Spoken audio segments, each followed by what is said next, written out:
Você jogou galho em mim. Esse galho.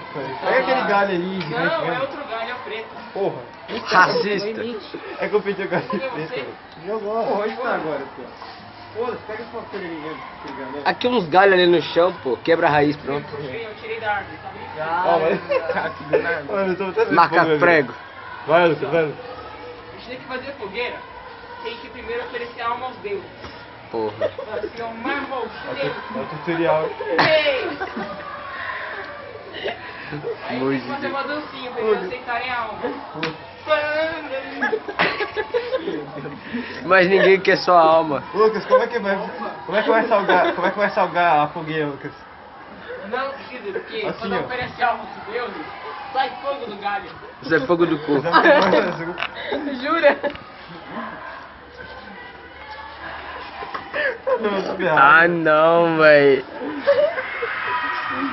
Você tá fazendo com galho menor. Pegue o sal agora e coloque na fogueira, Lucas. E ainda nela. Gás natural. Meu Sabe- Deus, não dá pra gerar Sabe, essa merda. oh, sabe qual é